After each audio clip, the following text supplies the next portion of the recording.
ಇದು ಕೃಷ್ಣ ಸರ್ಕಾರದಿಂದ ಮಾಡಿದ್ರು ಅಂತ ನಾನು ಹೇಳ್ತಾ ಇಲ್ಲ. ಇಲ್ಲಿಂದ ಕೂಡ ನಮ್ಮ ಮಹಾರಾಜರ ಕಾಲದಿಂದ ಕೂಡ ಇಲ್ಲಿ ಬಂದಂತ ಒಂದು ಪರಂಪರೆ. ಅಭಿ ಸೈಡ್ ತಗೊಳ್ಳೋದು ಬೆಟರ ಅಥವಾ ಅಪಾರ್ಟ್ಮೆಂಟ್ ತಗೊಳ್ಳೋದು ಬೆಟರ?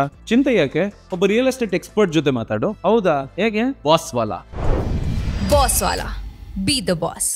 ಪರಂಪರೆ, ಸಂಸ್ಕೃತಿ, ಅದಾದ ಮೇಲೆ ನಡ್ಕೊಂಡು ಬಂದಂತ ಎಜುಕೇಶನ್, ನಮ್ಮ ಕಲ್ಚರು, ನಮ್ಮ ವಾತಾವರಣ, ಅವ್ರು ಹೇಳ್ದಂಗೆ ಇದನ್ನ ವೆದರ್ಗೋಸ್ಕರನೋ ಇದು ಇಲ್ಲಿರುವಂತ ಪ್ರಕೃತಿನೋ ಇವೆಲ್ಲ ಕೂಡ this has become the fastest growing city in the world. One of the fastest ಒಳ್ಳೆ ವೆದರ್ ಇಟ್ಕೊಂಡಿದ್ದೀವಿ.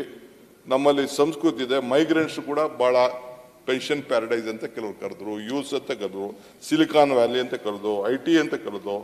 ಸೊ ಸ್ಪ್ಯಾನ್ ಆಫ್ 20 ವರ್ಷದಿಂದ ಕೂಡ ಬೇರೆ ಕೊನೆಗೆ ಪಬ್ಬು ಕೂಡ ಹೈಯೆಸ್ಟ್ ಆಗ್ಬಿಟ್ಟಿದೆ. ರವಿ, ನೀವು ಪಬ್ಬು ಕುಡಿತಿಗೆ ಹೋಗ್ತಿರೋ ಗೊತ್ತಿಲ್ಲ ನನಗೆ. ಪಬ್ಬು ಕೂಡ ಜಾಸ್ತಿ ಆಗ್ಬಿಟ್ಟಿದೆ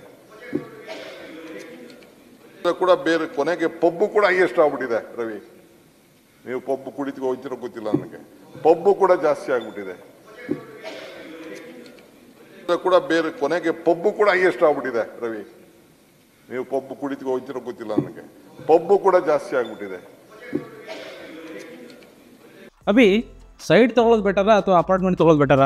ಚಿಂತೆ ಯಾಕೆ, ಒಬ್ಬ ರಿಯಲ್ ಎಸ್ಟೇಟ್ ಎಕ್ಸ್ಪರ್ಟ್ ಜೊತೆ ಮಾತಾಡು. ಹೌದಾ? ಹೇಗೆ? ಬಾಸ್ ವಾಲಾ ಬಿ ದ ಬಾಸ್. ಸೊ ಹಂಗೆ it has the highest number of, but at the same time it is a talent capital, knowledge city. ಇದು ಬ್ಯಾಂಗ್ಳೂರು ಅಂತ ಅಂದ್ರೆ ಒಂದು ದೊಡ್ಡ ನಾಲೆಜ್ ಸಿಟಿ. ಹೆಲ್ತ್ ಟೂರಿಸಂ ಕೂಡ ಇಲ್ಲಿ ಬಹಳ ಹೊರಗಡೆ ದೇಶಕ್ಕೆ ಹೋದ್ರೆ ಜಾಸ್ತಿ ಕಾಸ್ಟ್ಲಿ ಆಗ್ತಿದೆ ಅಂತೇಳಿ. ಸೊ ಹಂಗೆ ಫ್ಯಾಷನ್ ಸಿಟಿ ಯಾರು ಅನ್ಕೊಳ್ಳಿ, ಗಾರ್ಡನ್ ಸಿಟಿ ಯಾರು ಹೋಗ್ಕೊಳ್ಳಿ. ಸೊ ಇದಕ್ಕೆ ಸಾಫ್ಟ್ವೇರ್ ಬರೀ ಸಾಫ್ಟ್ವೇರ್ ಒಂದೇ ಅಲ್ಲ. ಸೊ ನಮ್ಮಲ್ಲಿ ಇರುವಂತ ಮಕ್ಕಳು ಇಡೀ ವಿಶ್ವದಲ್ಲೇ ಹೋಗಿದ್ದಾರೆ. ಆಲ್ ದಿ ಗ್ರೇಟೆಸ್ಟ್ ಒಳ್ಳೊಳ್ಳೆ ನಂಬರ್ 1, 2, 3 ಸಿಟೀಸ್ ಅಲ್ಲಿ ನೀವು ಯಾವುದೇ ತೆಗೆದುಕೊಳ್ಳಿ, ನಮ್ಮ ಕರ್ನಾಟಕದವ್ರು ಹೋಗಿ ಅಲ್ಲಿ ಒಳ್ಳೊಳ್ಳೆ ಯೂನಿವರ್ಸಿಟಿಲೆಲ್ಲ ಕೆಲಸ ಮಾಡ್ತಾ ಇದ್ದಾರೆ.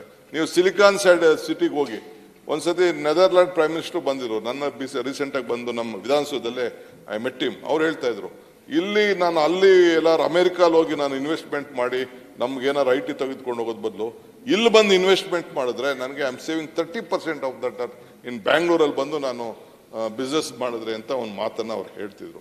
ಹಂಗೆ the number of engineering colleges here, ಇದು ಟ್ಯಾಲೆಂಟ್ ಬೋರ್ಡು, ಮೆಡಿಕಲ್ ಕಾಲೇಜ್, ಇದು ಬಹಳ ಇದಾಗಿ ಬಂದಿದೆ. ಸೊ ಅದಕ್ಕೆ ನಾವು ಇದಕ್ಕೆ ಏನಾದ್ರು ಒಂದು ಹೊಸ ರೂಪ ಕೊಡಬೇಕು ಅನ್ನೋ ದೃಷ್ಟಿಯಿಂದ ಒಂದು ಪ್ರಯತ್ನವನ್ನ ನಾವು ಮಾಡಿ ಬಿಲ್ಲನ್ನು ತೆಗೆದುಕೊಂಡು ಬಂದಿದೆ.